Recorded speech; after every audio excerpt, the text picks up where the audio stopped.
as I drop the link into the chat.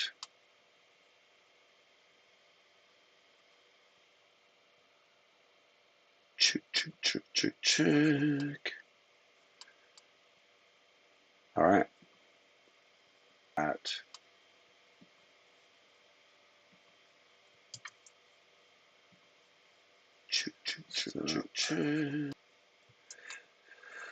Okay, my friends.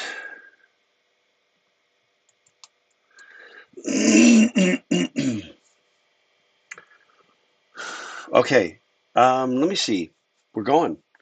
Mr. Seeds posted, "Do we remember this?" It looks like must be on campus at UVU. I don't know where it is.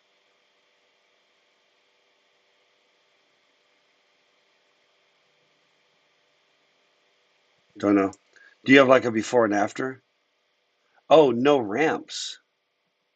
No ramps. Ah, wow. So how long ago was that? How long ago was that, Seeds? Was this one that we were talking about that you had mentioned that there was some spot where there was no, that there was no ramp or, tapered curb for folks in wheelchairs? So Seth brought it up. Oh, so Seed said that you submitted a claim to the Utah Office for Civil Rights. Good. I mean, I don't know who's supposed to enforce, but that seems like, it's the reason we have those is it's a relatively, it's not a big effort to make those that way, and then they become, accessible. But I guess is that, well, let me just drop this over here on everybody so you can see what I'm talking about. But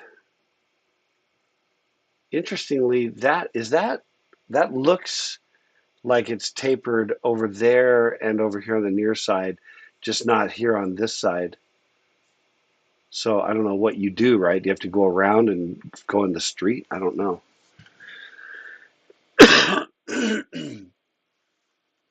Don't know. But thanks for the share on that one, Seats. Um, and Seth brought it up in the first place. Okay, let me see. So they called me last week and told me that those corners are reachable from other ramp accessible sidewalks. So it's not in violation. So I think what they're trying to say is that there exists a path. There exists a path through this, non-directed graph that you can get there, right? I mean, isn't that what it is trying to say? Like, for example, imagine that there was another crosswalk. I'm making this up, right? Because I don't know. It'd be interesting to check this out on Google Maps, actually. But imagine that there was another crosswalk over here on the right side, so that from here you could cross the street, go over here, come back. Maybe that's their point. Although it also kind of says, yeah, screw those guys and their time. Those people in wheelchairs, right? They're loaded with time. I mean, in fact, the one who should be talking about this is Professor Rudolph, who, lives his days in a wheelchair. Um, in fact, he just made, I think it's spring break. I think dude like went to France or something, went to Europe somewhere. But I mean, I think what happens for those guys in my conversations with George is that I think you just sort of get used to the fact that going everywhere is just a pain in the ass. And that's just the way it is. And you kind of just like, yeah, I mean, if you got fried about it nonstop, you'd be fried nonstop. You know what I mean? So, um, yeah, somewhere on campus, across the freeway. Yeah. No, is that really okay? Hang on, hang on. All right. So, Kevin, thank you. Yeah, Kevin, let's blow this up and just show you. This is what Kevin posted. Okay, so is that where we are? That's the shot, right? Is that the shot? Let me see. Appreciate you bringing this up. I'm trying to figure out. Yeah, that's the shot. So right here, we're on at this street with that bent hit by something. That's this spot right here, right? Looking that way. So you can't get this way, but you can go loopity jig all the way around this parking lot back right here. But but honestly, I don't know what the effort is it takes to make that happen. But you know what I mean? I mean, can we not? Is it really that? Oh, sorry, this thing scrolls. Yeah, there, loopity jig all the way around this side.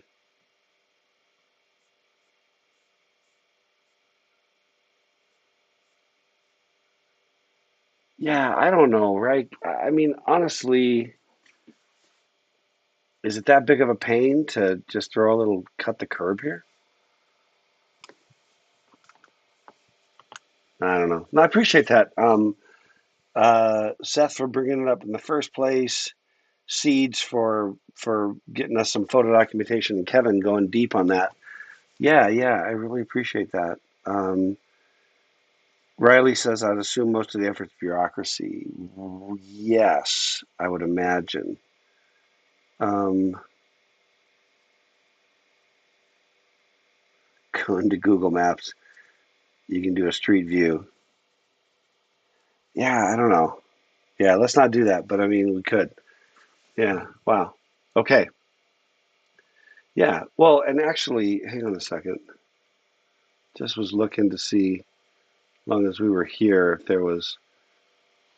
No, no, no, no. Okay, all right.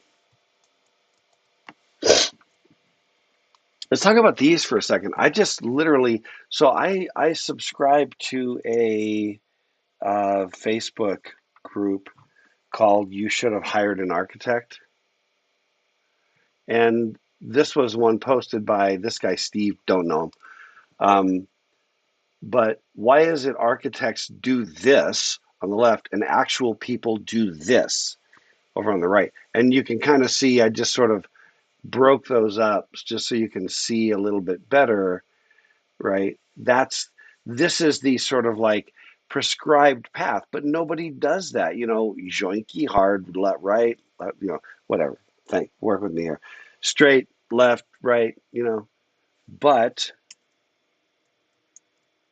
this guy here, which is where people actually walk, like we talked about, people are going to cut across. So why can't we make this guy bend and come around here? What did you hurt?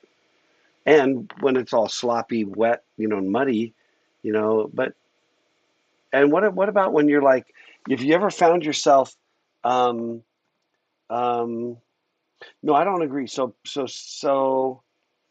Oh, Landon,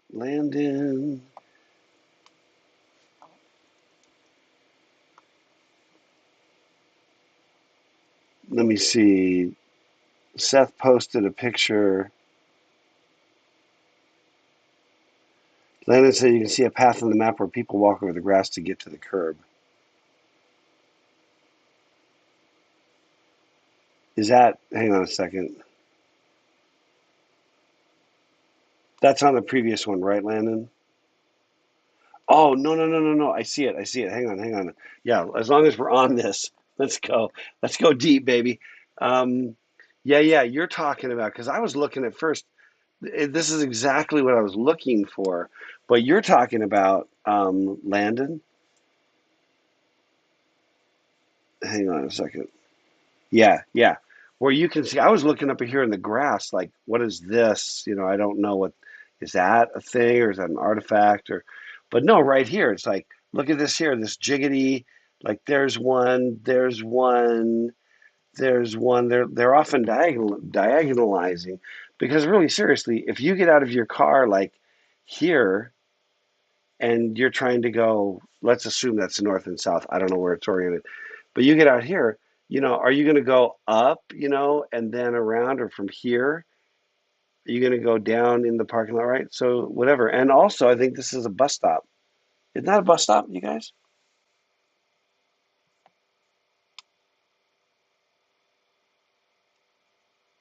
Are we having problems again on my audio and video? Oh, so sorry, everybody. Kevin's like, screw you guys, mine's fine. Um, all right. No, but right. I mean, but what do you do? What do you do? Well, one thing you can do is you could, I mean, is there something wrong where you've got all these people parking here or coming out of the building across the parking lot? And then isn't that a bus stop space right here? Looks like an indented spot for a bus. Can't tell. So you got people, cutting across to get to the bus. I don't know. Yeah. But anyway, somebody made the comment, but good catch, Landon. Somebody made the comment that it would blow the aesthetics. I disagree. I don't think there's anything aesthetically grand about that. I don't think there's anything aesthetically reasonable about that. I really don't. For starters, it's too narrow. But what about if you're trying to like move furniture or move something? You got a hand dolly or you know moving a piano that you need to put in a room in the back or whatever. You got to go joinky now turn. It's all constrained, but you don't need to. You're in this beautiful green area. Give yourself a little room here, to sweep around it. So I'm gonna. Who said it was aesthetically? Who's gonna lose points for Hufflepuff today? That's why I'm not an Seeds. No, Seeds said. Wait, what? Look at the door there, though. Nah, yeah, yeah. No, anyway, who said that it was not aesthetically pleasing? Oh, Seeds, who we've established is wrong today. -2 for Slytherin. Um, and for insulting me. Sorry, man. Sorry, Seeds. You're going down today. We could. Okay. Oh no. Right. Okay. Survey time. Survey. Um, making this butt ugly sidewalk wider. Wait.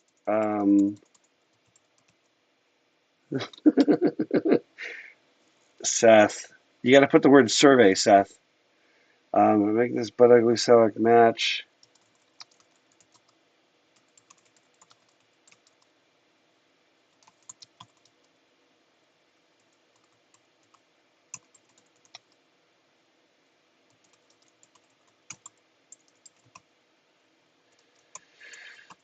Okay. You want to battle? You want to do survey battle with me, Seth? Um,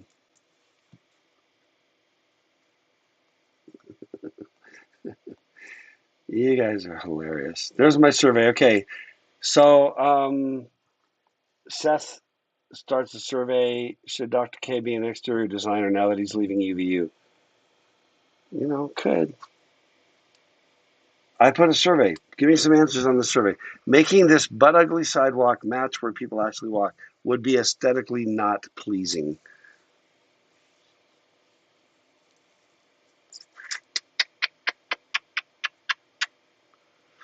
I think you could do it. I think you could do it in a way that would not be in any way like aesthetically bad and would actually be very cool. Okay, and be functionally correct.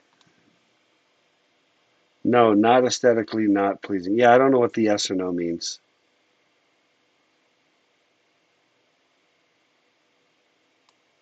Yeah, no, Cairo, right on. Yeah, it's hard to say without the result, right? But the question is, can it be made to be, decent? And I think the answer is yes. All right. Okay. Let me get rid of these guys. But I'm just saying, there's still that thing right there, man. Your own house.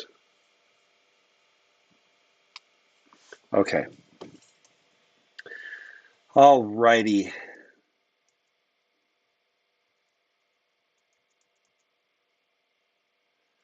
How's my audio? Are we still jiggity? Jiggly jiggly. Getting rid of a few other things. No, I'm not saying that you have to like have the whole sidewalk follow that thing and then be empty on the inside. You can just widen it. Okay. Alrighty. Let's do this. Um, okay. Hey, let's do some. I want to talk about. We finished state machines. We finished state machines.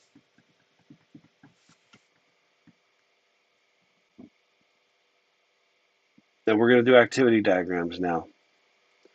And we need a couple days. Oh, what do we do Monday, Wednesday? Okay, next Monday I have a conflict. Monday the what is that? The 11th? Good. Let me see.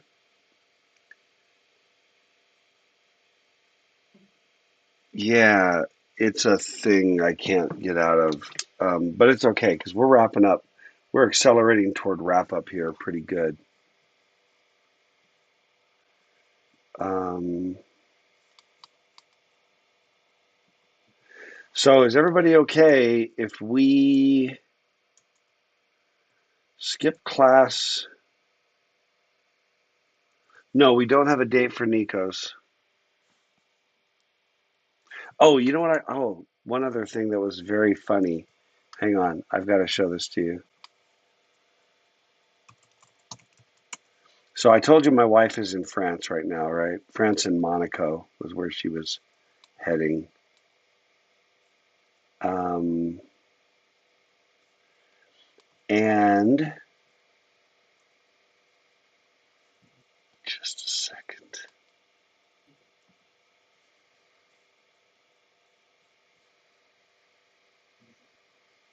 Where am I? Come on, man. Oh, there we go. I just have to show you. So I think she was in Monaco.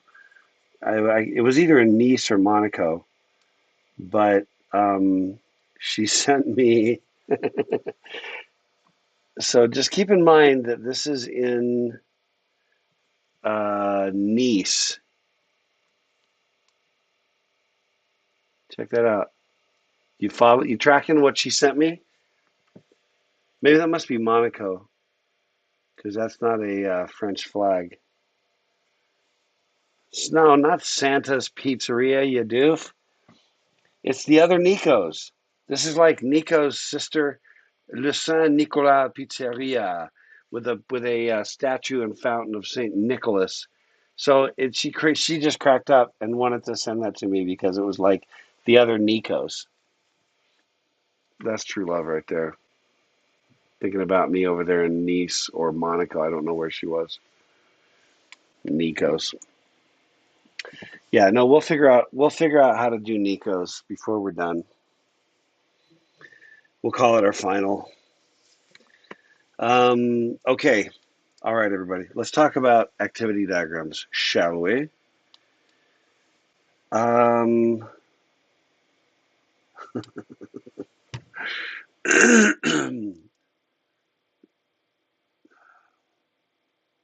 you guys are hilarious. Gunnar accelerating toward wrap up like a tether ball as it spins around the pole.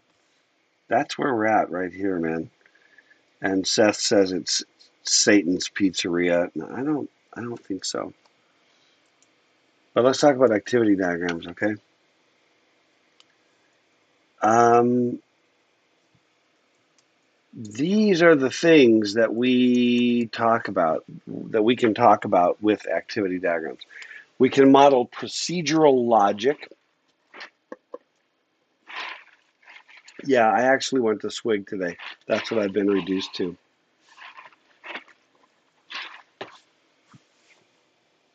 I was out and about.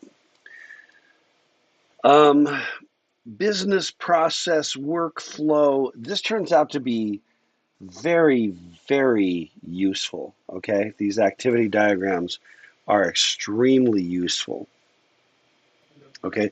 Oh, you know what? I said I was going to review midterms with you today, and I didn't get ready to do that. Someone's got a hot mic. Gunner, hot mic, buddy. There we go. Thank you. I'm not ready to talk about midterms. I will be next week. So no class on Monday. I will send a note out to all the peoples, namely you. I'll post an announcement that we're not having class on Monday, but we'll be back on Wednesday. Okay.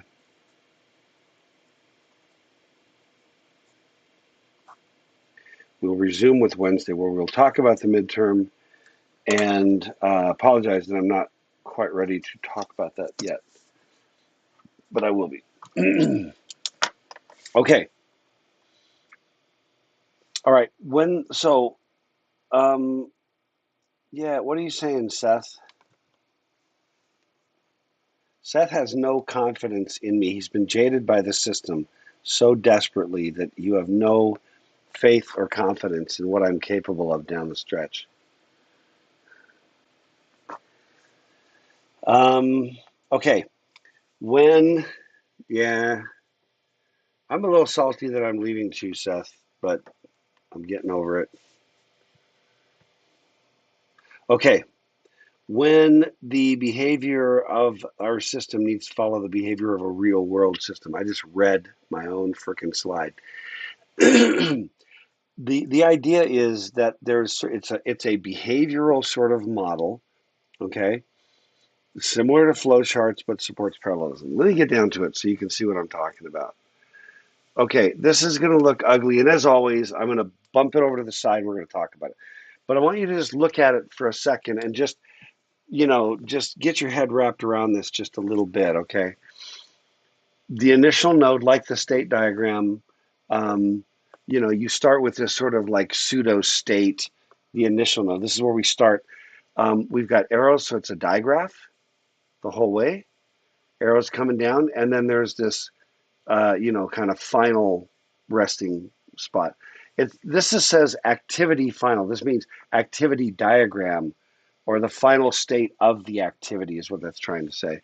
And as always, I have my big screen right here. So when I'm looking off screen, I'm looking at my bigger version. I've got a very small version in my OBS monitor. But anyway, if you look at it, a few things to keep in mind. There's a fork right here where I receive an order and then two things happen concurrently. A little bit like the concurrency in a state diagram, right? I've got an action like send an invoice, fill an order. Again, in my mind, if I'm going to use verbs like send an invoice, receive payment, close order, regular delivery. We've broke. My personal preference is that these sorts of things be consistent, so they don't shake your worldview. Also, there are a lot of words that are both nouns and verbs, right? There's a lot of many words in English that are both nouns and verbs, and um, and unlike Latin-based words, that's where the bulk of my foreign language experience is, right? Italian, French, Spanish. Um, in those languages, you don't have the confusion. It does exist where occasionally there are verbs that can be used as nouns, but typically the verbs get this thing attached, something at the end of it.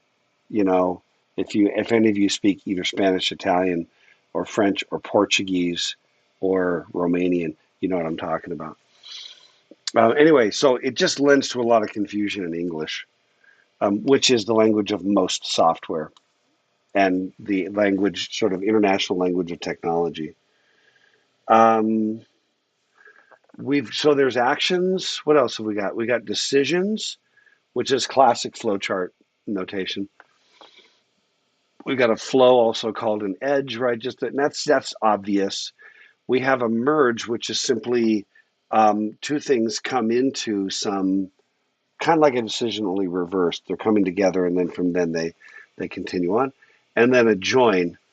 Um, Now the merge we'll talk about. I think that I've got a little detail about that one, but and then the join where the two rivers kind of come together and converge. And then the final. So that's not too bad, right? I mean, it's not too bad. But what it allows you to do essentially is it's a little like a state machine, but where what you're doing isn't, strictly speaking, a state machine. You know, well, not strictly speaking, where it's not a state machine.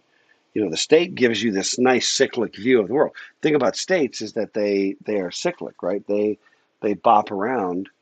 Um, and move from in certain situations you start in some pseudo state, go into a beginning actual state, and then you're moving between I'm ready, I'm doing it, I'm wrapping up, I'm ready again.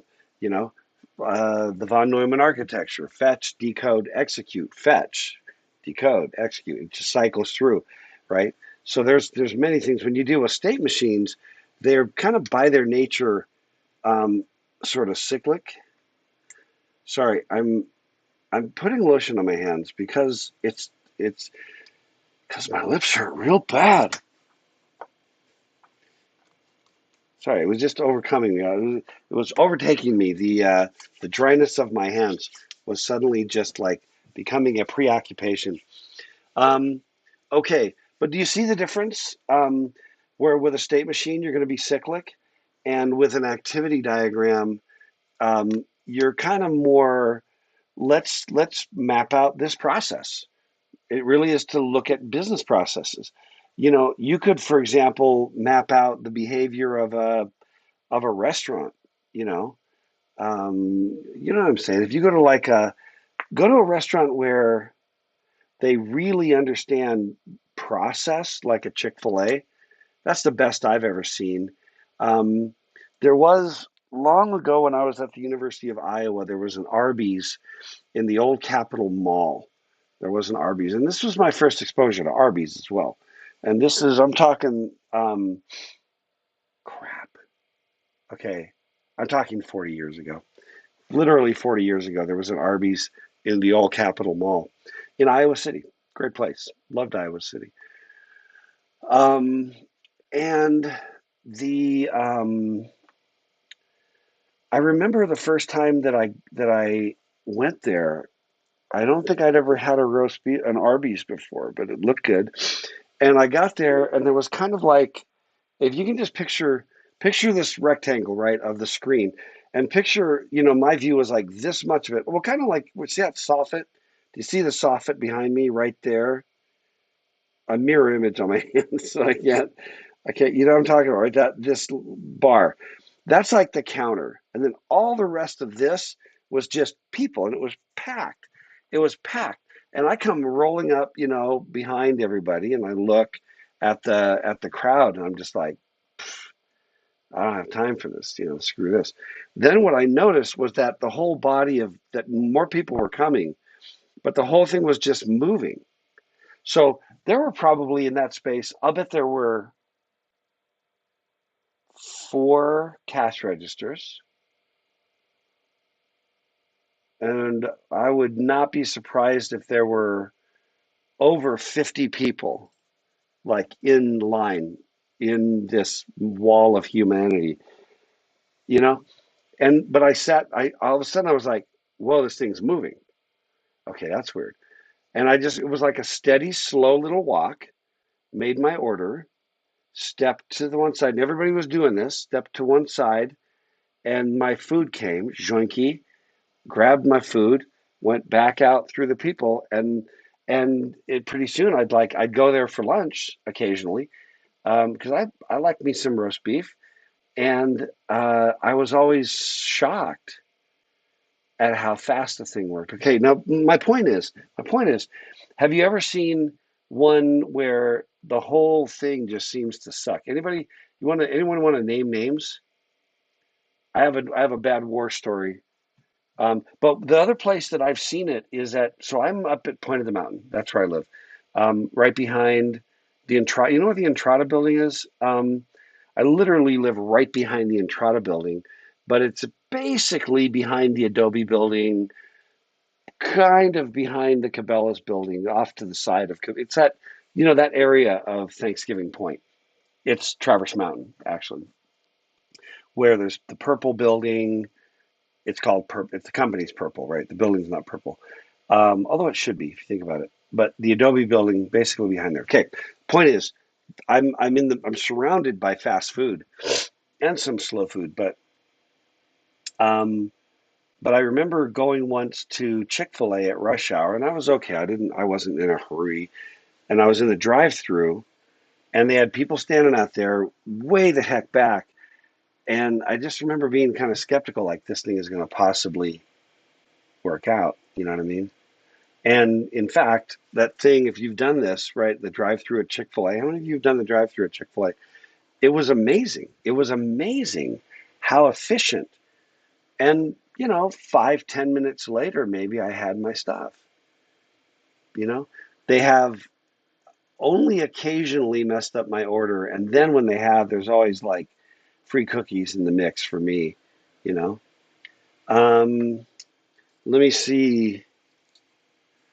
Seth says, okay, sorry, backing up. Um, yeah, so Seed said Spanish does that. Gunner, is Romanian a Romance language? Yes. Romance meaning Roman origin, meaning Latin based. And yes, Romanian is a little bit of a hybrid. There's a heavy Slavic influence in Romanian. So it's kind of like Romanian is kind of like Italian plus Slavic. But yeah, it's the language that has the word Roman in its name, Romanian. But it's sort of like the bastard child of Latin based languages. Everybody knows Spanish and Italian and French and Portuguese. That's the big four. And the beauty is, once you speak one of those really, really well, for me, I studied French for 4 years in high school, so I couldn't say really anything. I could say little snippets, but I didn't speak it really. Was a missionary in Italy, like a lot of you. I was a missionary long, long ago, 42 years ago. But I hung on to my Italian and became really fluent and stayed fluent. I was just there in December, walking around, rocking and bopping. Came home, went to Iowa. I told you a little bit of this story. I was a double major in Italian and computer science with a minor in French. So I kind of like, with the Italian background, went heavy into French, and it was great, and became halfway fluent at French. And then was actually only about 7 years ago I started really studying Spanish, and my Spanish is passable. I could be dropped off in Madrid, encounter nobody who speaks English, and be fine. And my Spanish would get better. Anyway, and then I've been to Brazil, and Portuguese is, some of you speak Portuguese. I'm sure some of you did like Brazil missions in Brazil or something. But or maybe some of you are Portuguese, and Portuguese is just impenetrable to me. It's just you know.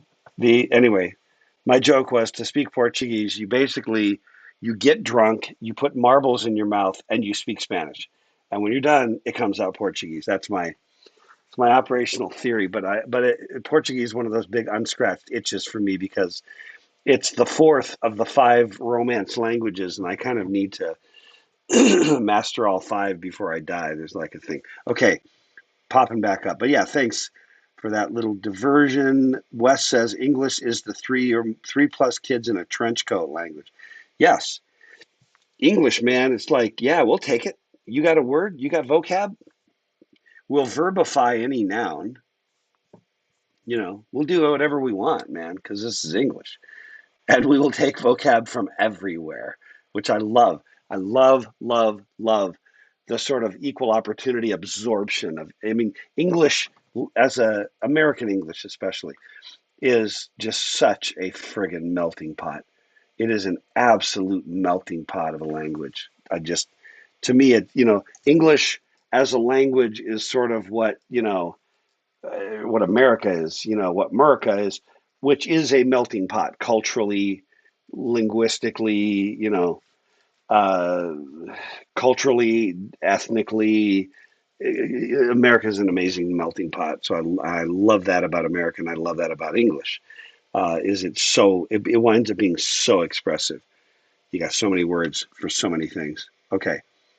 Seeds is not a fan of Chick-fil-A. Fine, whatever. All I'm saying is Seeds. All I'm saying, -1 for Hufflepuff. Okay, what I am saying, Seeds, is that the efficiency is all I'm getting at.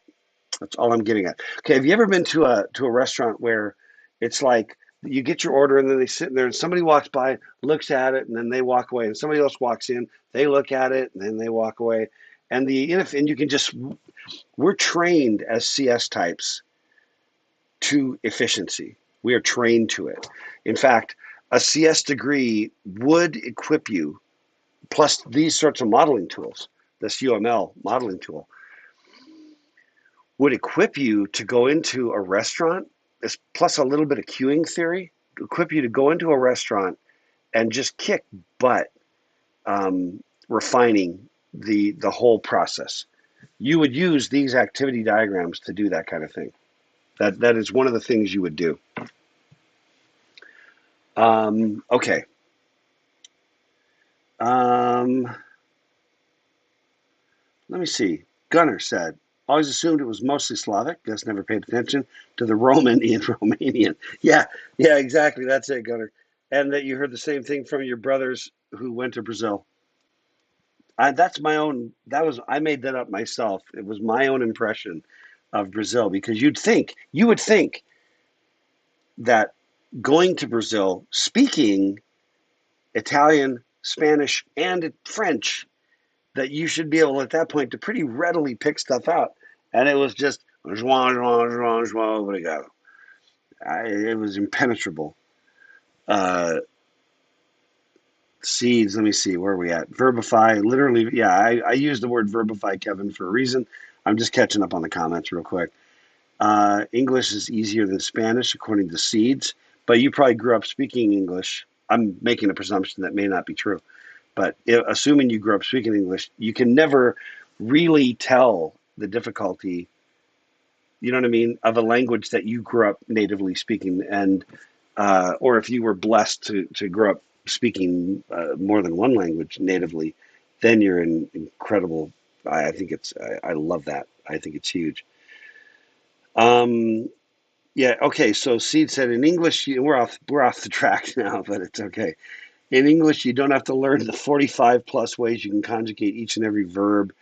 That's true. That is true. And also, for those of you that do not speak a Latin language, Seeds is not exaggerating the notion of. Do I have? I used to have my own Italian flashcards right over here, and I don't think I have them right here. But anyway, I'll just say it is literally something like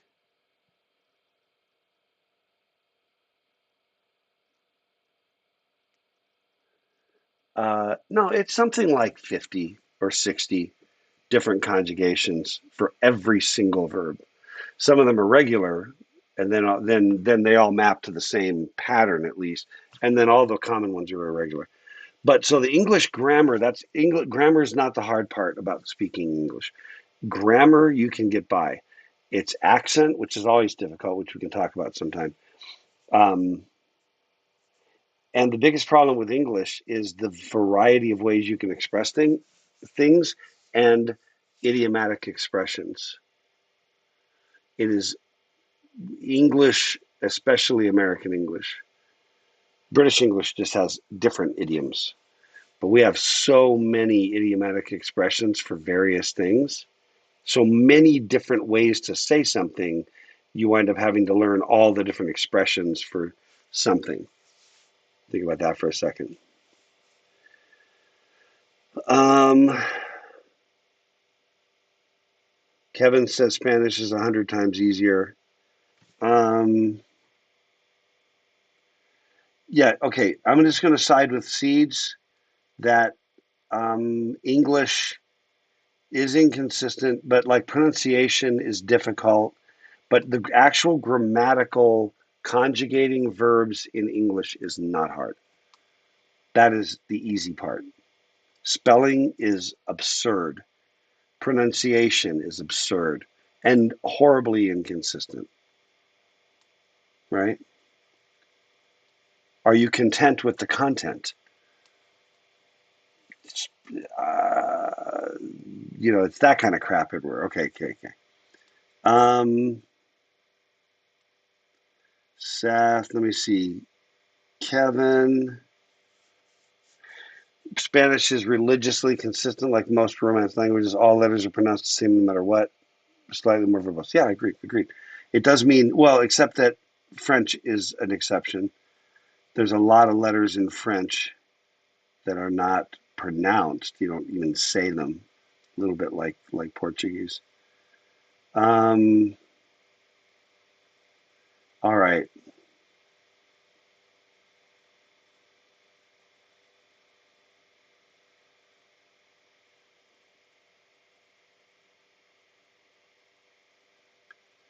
I'm just scanning through the comments. I really love. Okay, you hit me when you started going language. We took off on the language thing. That was my fault, but you guys took the bait pretty solid. Well done, everybody.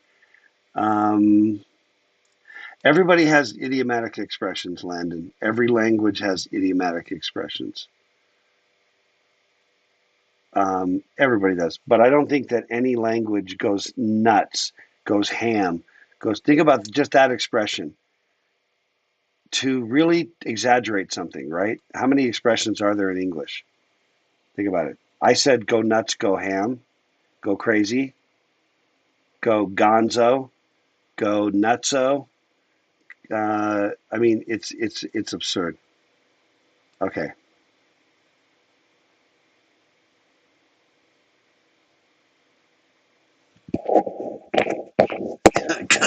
Okay, Gunnar said, English is bad design. We need signs everywhere. I like it. Okay,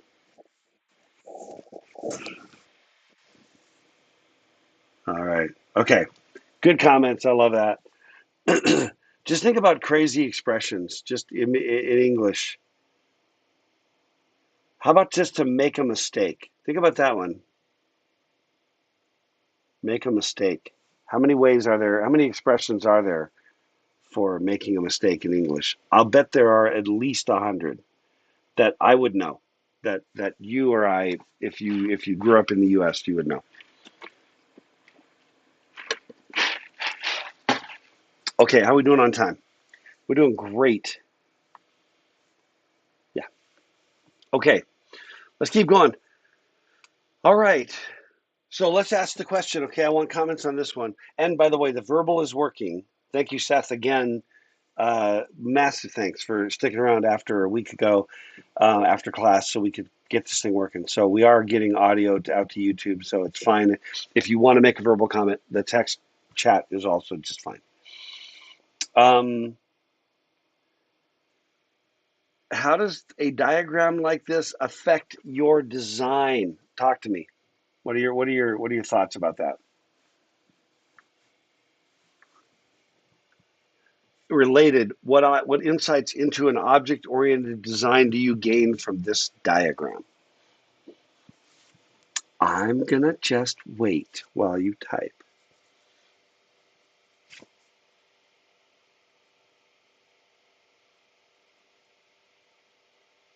Seeds approves the tangent. Thank you. Thank you, Mr. Seeds.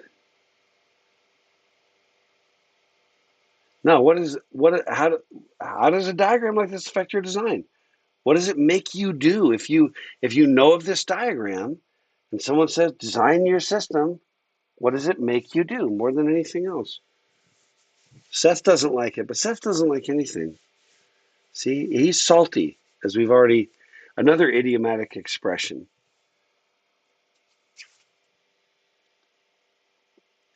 So Lance says activity diagram reflects how stuff might be encapsulated into objects. What do you explain? Please say more, Lance. I'm threatening to give 2 points to Hufflepuff just for that alone, but I need a little more. What do you think? Because I think you're really on the money, Lance, in terms of the general, where you're the locale, where you're centered. Um, so keep, yeah. Lance is typing. Gunner said, clear beginning and an end with a split path, so I can see the different modular parts that don't have to interact with each other. Oh, interesting, right? Okay, and I think I'm waiting on Lance to bring us home here. Kevin, struggling to separate use cases and activity diagrams here. Oh, interesting. That's a really good point, Kevin. I think that an activity diagram might be the detailed implementation of a use case. Does that help, Kevin? Does that kind of make some sense? So you like use cases, receive an order, submit an order, and then I get my order back. Well, but how did that happen? What was the magic underneath? This is the magic underneath. Back in the system, you'd be like, I had to take this, do this, double check that, sanity check, do the debit worked, and you can make this much more complex. So yeah, it's level of abstraction. Seeds, I'm still waiting on Lance, but Seed says, as I said before, this feels like graphical pseudocode. Yeah, no, it is. It is graphical pseudocode. Absolutely. You know the order in which things occur. You know what you need to do to make said things occur. And you can see that this is not a state machine, but it feels like a state machine in the sense that you go round and, state machine goes round and round, here goes begin to end. But in both cases, they're following steps. Certain things cause those transitions to happen. You could view this as states, but it's a boring state machine where you start at the beginning and you go to the end. Let me see. Lance, man, you're losing those points for Hufflepuff. Lance, an activity diagram reflects how certain parts of reality are considered to be different things. Considered to be different things. Describes how those interrelate. Yeah. Now, the first thing you said, Lance, I want to just hit on that because I think it was actually closer than what you just said. You said it reflects how stuff might be encapsulated into objects. Okay. For example, what are the objects that jump out at you here? Right? There's okay, principle here. Okay, this is one of those where I really hope that, by the way, since I don't hold you like super accountable for the material, you know what I mean? We're not doing pop quizzes to try to like micromanage you into being good students. I don't like to do that. I hope that the discussion's interesting enough to drag you along. That's what I'm kind of going for. But there's a really important principle that that Dr. K wants to, bestow upon you, which is that when you're doing design, one of the key things is to look at documents, look at the specifications, anything you've got, and look for verbs, back to language, verbs and nouns. Okay? What are the verbs over here? I've got receive, send, receive, no verbs, but deliver, presumably, fill, close. Those are the verbs in this diagram.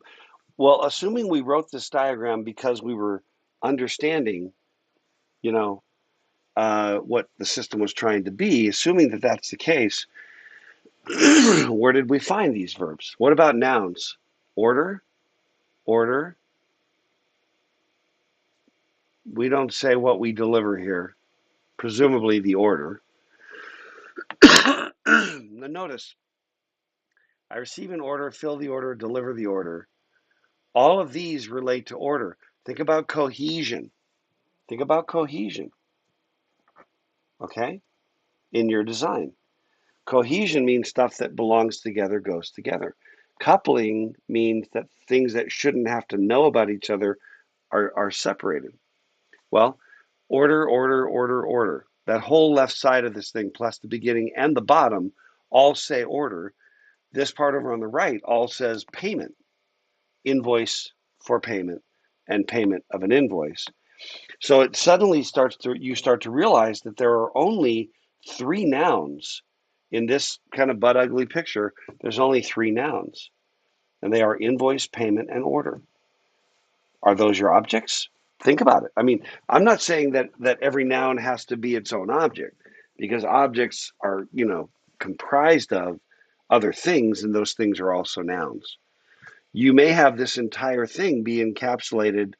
Um, no, fork is a description of the diagram, not a part of the diagram.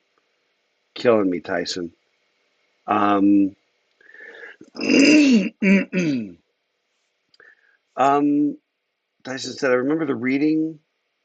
What happened? Oh, that went the wrong. I don't want to go to that yet. Where a man was dissing on people trying to convert UML class diagrams to code. That was me. That was me, Seeds. I think it's a bad idea. I really, really think it's a bad idea. Um, yeah, so what Seeds said was, I don't know how far you get if you try to convert this to code, but, and I agree with you completely, but if I had this when sitting down to work, I definitely get the thing done a lot quicker, and my implementation would be more stable and pretty. Yes, that's the point. That's punchline. And if I had this diagram or built a diagram or my buddy built it, the first thing I would want to do is to look at the diagram together and review it, test it, in essence, inspect it. Like you do a code review, you do a diagram review, okay? And you'd look at it and you'd say, okay, is this really the system? Now, you'd ask yourself, how does this relate to class diagrams? How does this relate to object diagrams, right? How does this relate to ... Okay. Um, Let me see. Yes, yes, yes, yes. So this should make you start thinking about, is there an object called order? Do orders have invoices and do orders have payments? Or is there an invoice object that is used by order and another invoice object that's used by um, thank you, Seeds.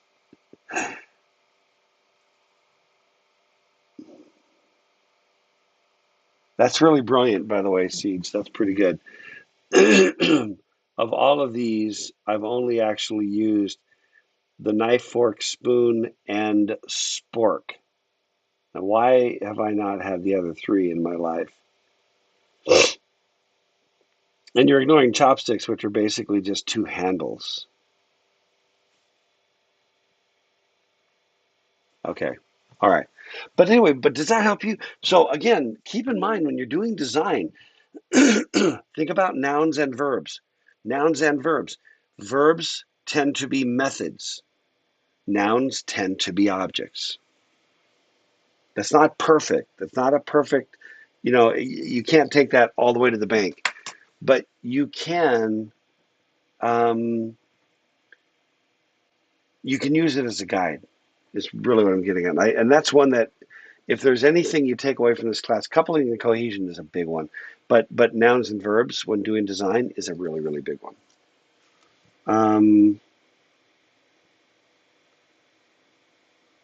Like a spife.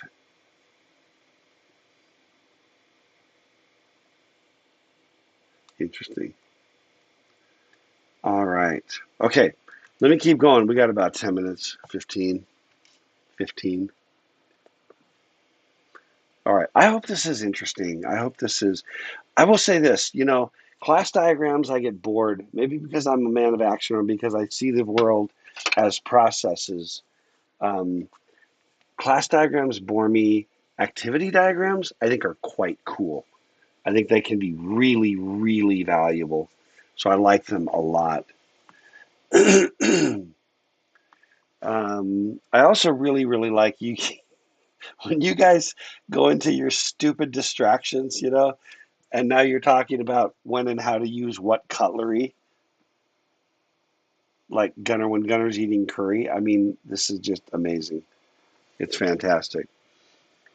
What I like, okay, Gunner, I'm just going to say I love eating food with chopsticks because when the piece of meat's too big, you have permission culturally to grip it, bite half of it off, and then just leave the rest in the chopsticks. That's just fantastic. and maybe even just drop it back in your plate, unless I'm misunderstanding the rules of conduct. Okay, decomposing an action. Let's take a look at this one. What we have over here is that same diagram, right? We drew a box around this whole part where we're making a decision about, is this regular or overnight delivery? We're filling the order. This is obviously the delivery part, right? And so we bust it out and make our own. We can either build all of this into the diagram, or we can just bust it out separately, make a little point of reference here, you know, and cite to it, and then have that link to it if you did sort of hypertext. But activity name is deliver order. There's an output parameter, which is the order. There is input parameter, which is an order. Again, the details here, you'd have to backfill this. You're never going to be satisfied or really cooked when you just have um, uh, just a diagram and no words or documentation to go along with it. You've got to describe edge cases and things like that. You always have to have text, in my opinion. Um, some people might disagree with me, but I don't think so. Uh, People have any experience, but I could be wrong. But anyway, you can see the sort of, it's a rush order we do overnight. Otherwise, it's regular. Here's what I don't like about this. I don't like the fact that this doesn't really add any more information than what was already here. You know what I mean? To me, this should be bigger with more detail, so I could really truly decompose the action. Okay. Now, one thing I can do is, rather than having all this, I could make it tinier with this. Okay, the little rake, the little trident. I don't know what you want to call that. The little org chart, the little, I don't know, with the name deliver order, and then that at least gives you efficiency here. And then the rake tells you that it's a bigger thing. But in my mind, I don't like the rake, because, like, fill order, what's that? That has its own. Yeah, I'm with you, Seeds. I think it's Satan's pitchfork. I thought about that. I didn't say it, but no, you know what I mean. Like, shouldn't how do you receive an order? I ought to blow that up and say I can receive it via fax, via snail mail, via email, via online form, whatever, right? And that all of these have some mechanism of getting into an order database, right? I mean, give me some detail, right? So I like the notion of using this as a high level, then blowing up each one to get into more detail, and blowing those up if needed. With me? Are you with me? Oh, the other thing that's in this guy that's separate, you can directly indicate method invocation, like order, send, like send invoice as a method part of order. That's a certain syntax. I can't even, is that C++? I can't remember. Is that? You could do order dot send invoice. You could do different things to indicate method invocation. But, what do I want to say about that? I'm, I don't know. It's there. You can use it. I don't know how big of a fan I am, because I like the notion of giving me a sense of how it needs to work. But there's a, is that what that is? Okay, thanks, Walter. I think you're in. Wait, are you in the middle of C++, aren't you, Walter? It's been a long time since I've wrapped my head around C++. Been a while. Um, so let me see.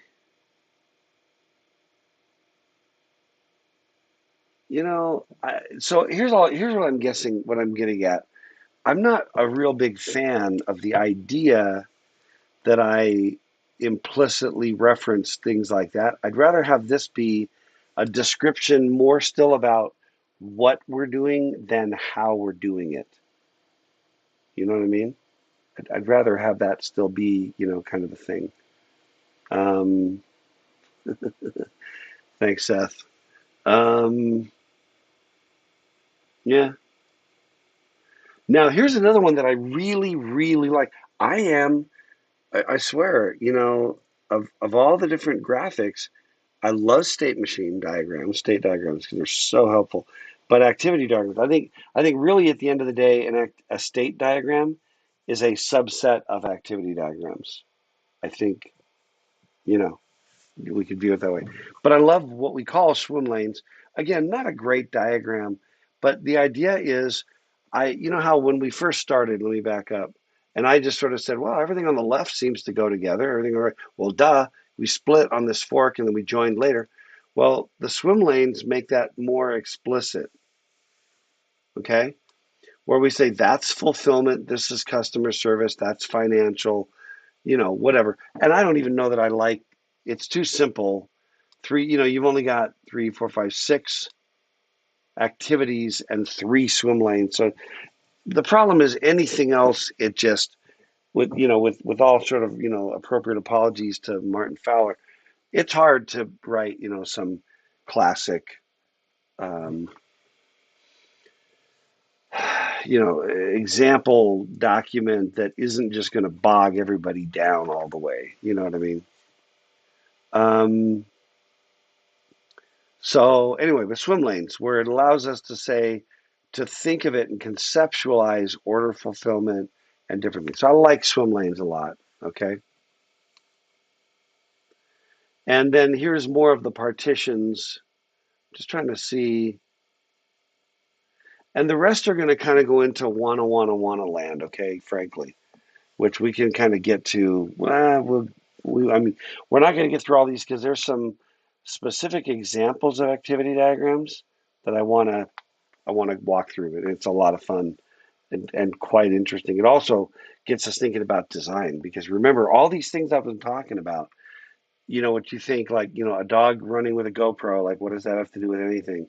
Well, if you're thinking at all philosophically and you're awake through this process, I hope that you begin to understand that it's constantly at play. The notion of doing good design, and when you start to document, you realize that documenting this design, it's not just like, I know what my design is and the doc falls out of that automatically. It doesn't. And you can build really great documents or really suck documents, you know? So that's bottom line. Okay, let's go one more and let's end on this today. What design issues does this lead you to think about? It's the first question. Okay, think about that and then drop your comments. I'm curious to know. What software organizational issues does this diagram lead you to think about? And what sorts of decisions might this diagram lead you to make? Give me some responses to that, if you would.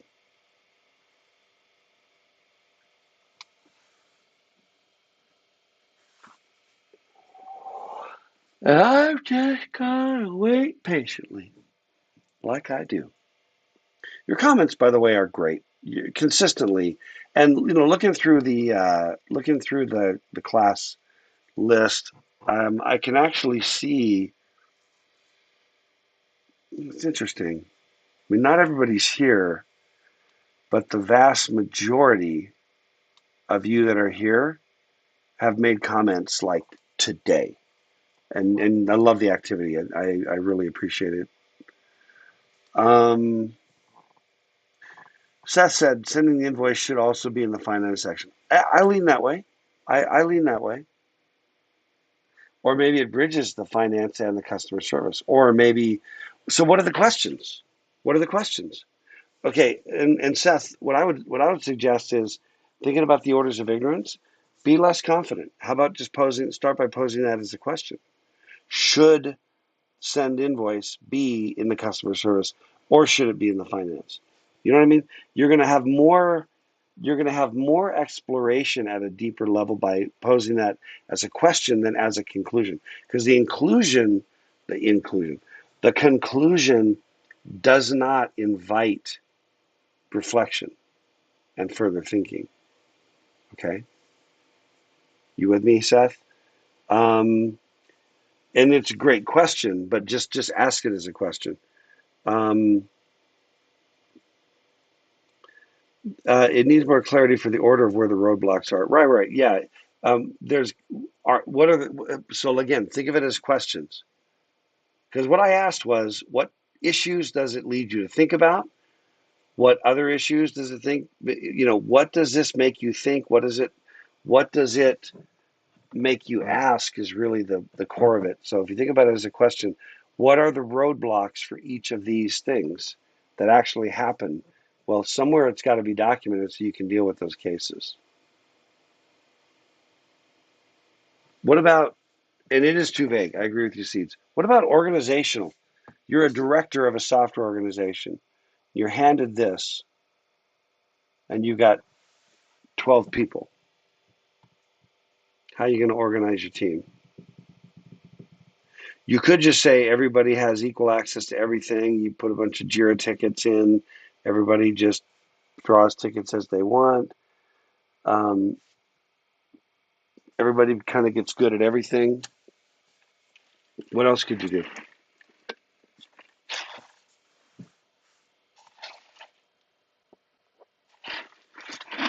Talk to me.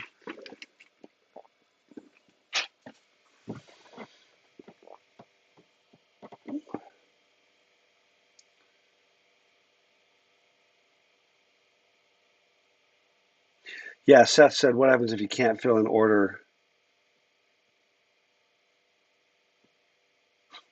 Seth also, in the spirit of Jeopardy, reconstructed that previous comment in the form of a question, which is not what doesn't work here. Yeah, yeah. So Landon said you could separate into teams based on the swim lanes or on the individual nodes. You could have the order fulfillment and order delivery being two separate teams that both work in the fulfillment division. Making crap up, right? I don't know if that's the right answer, but you could have a customer service division where orders get received and where invoices get sent and where orders get closed, and maybe there's some other actions, right? Because if you think of yourself as the customer service organization, they might be thinking, where's the follow-up survey to see how we did? Where's, then, and it makes you think. Same with finance. What's the financial group? So it kind of naturally nudges you to think organizationally about organizational stuff. Um, Seth said, downsize if you're using diagrams like this to determine who does what work. What does that even mean, Seth? Because, okay, here's the other thing too, Seth. You said if you're using diagrams like this to determine who does what work, well, it's not black and white. Everything you have that gives you more information can be used in conjunction with everything else. So when you say if you're using X to determine Y, is X the only thing you're looking at, or is it one of many things that you're looking at? And to what extent does it weigh in, So the question, the statement as made feels like a non-defensible black and white sort of thing, but I may be misunderstanding. And I agree with you that it needs to be broken down a lot more. Okay, last comments. It's all basically the Chuck and Seth show at this point. What other thoughts does it make you think?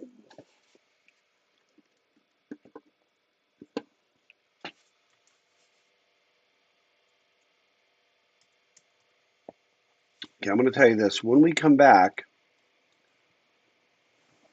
we're going to come back on signals, 2 slides on that. Expansion regions, 2 slides on that, that's 4. Joins, that's 5. Some kind of summary on activity diagrams, 6 and 7. So there's 7 slides when we get back. And the rest of class we're going to spend on 6 other slides where I've got some examples of